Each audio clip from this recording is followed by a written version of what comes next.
Chapitre 1. Le cadre idéologique du comité social territorial.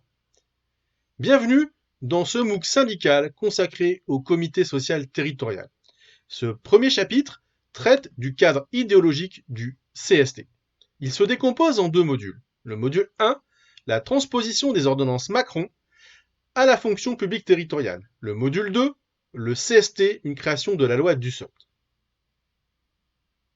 Module 1. La transposition des ordonnances Macron à la fonction publique territoriale. Le 8 décembre 2022 auront lieu des élections professionnelles dans la fonction publique territoriale.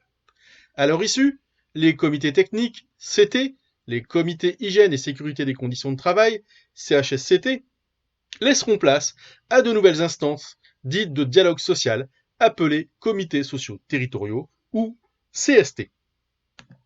Cette fusion s'inscrit dans la droite ligne des ordonnances de 2017 qui ont entraîné dans le privé une instance unique de représentation du personnel, le comité social et économique CSE, en lieu et place des institutions représentatives ou instances représentatives des personnels existantes, délégués du personnel, DP, comité d'entreprise, CE, et comité d'hygiène, de sécurité et des conditions de travail, CHSCT.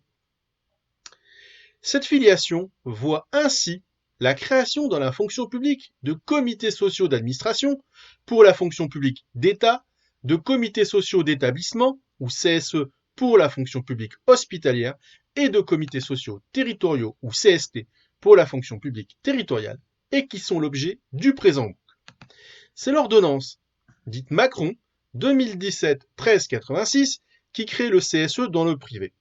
2 ans après cette ordonnance Macron, la deuxième enquête Syndex-IFOP, menée auprès de 812 représentants des salariés, tirait un premier bilan du dialogue social, que 55% d'entre eux jugent détérioré depuis le CSE. 57 des représentants des salariés interrogés estiment que la nouvelle instance engendre une réduction de leurs heures de délégation et 52% prévoient un investissement personnel accru. 39% craignent un affaiblissement de leur poids. 39% redoutent une moins bonne prise en compte des enjeux de la santé au travail et 36% une diminution de leurs moyens. Les directions sont perçues comme les gagnantes de cette réforme pour 78% des élus du personnel interrogés.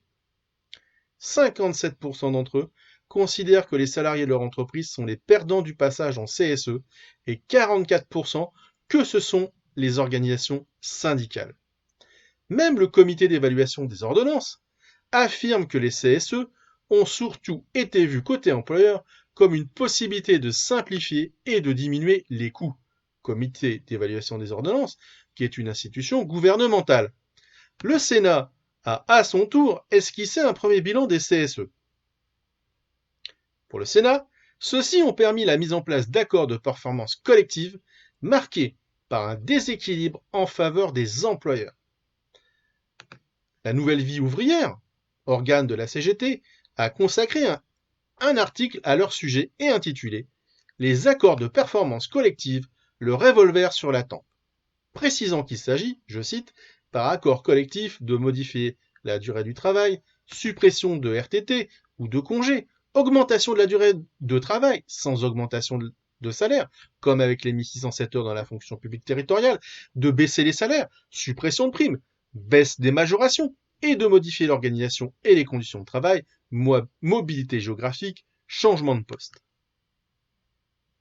Cette chambre parlementaire montre ainsi l'une des fonctions du CSE. Démanteler le droit du travail national et les conventions collectives par les démultiplications des accords d'entreprise moins favorables. Ce n'est donc pas un hasard si la mise en place des CST dans la fonction publique territoriale s'accompagne d'une ordonnance du 17 février 2021 relative à la négociation et aux accords collectifs dans la fonction publique, prise en application de l'article 14 de la loi du 6 août de transformation de la fonction publique, c'est la loi Dussopt, complétée par le décret 2021-904 du 7 juillet 2021. Ce nouveau cadre juridique vise à démultiplier des accords locaux qui s'apparenteront dans la fonction publique territoriale sur le fond aux accords de performance collective. Ce corpus juridique attribue même la fonction au Conseil supérieur de la fonction publique territoriale, CSFPT, de gardien archiviste de ces accords. La trajectoire suivie par les CST est donc celle des CSE.